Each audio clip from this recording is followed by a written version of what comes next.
In one of the many eye-opening moments in Super Paradise, Greek filmmaker Steve Krikri's loving documentary portrait of the island of Mykonos, Marillite Sopanelli, a writer and multidisciplinary teacher of mime and dance, recalls the bohemian, free-loving spirit that prevailed on the island in the 1960s and 70s.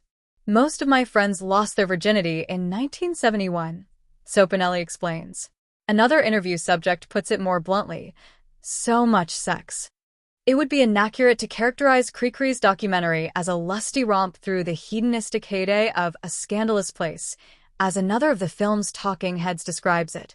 Indeed, the director, who spent summers on Mykonos throughout his youth, thoughtfully traces the island's journey from an impoverished fishing community during the Second World War through its golden age as a hippie enclave in the 70s, continuing onward to the velvet-roped excesses of today, Super Paradise, which premieres this week in the newcomers competition of the Thessaloniki International Documentary Festival, is the first documentary from Krikri's, whose deadpan drama, The Waiter, premiered at Thessaloniki's sister event in 2018.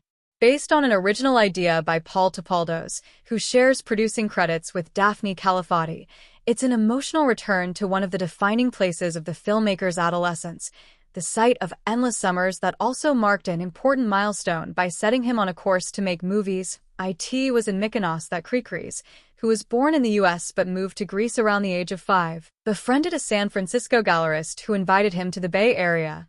There he was introduced to the San Francisco Art Institute, where he would go on to study film. Everything started from Mykonos, Krikris explains.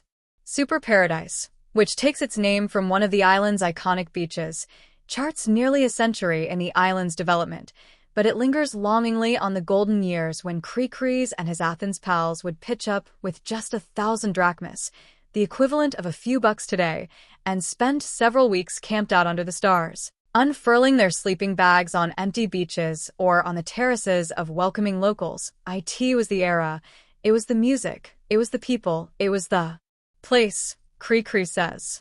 Everybody was the same. There were no bouncers, there were no limousines. Everybody was mingling. You would see the Mykonoan fishermen, you see the hippies and the VIPs and all these fashion designers sitting at the same table. Everybody was together.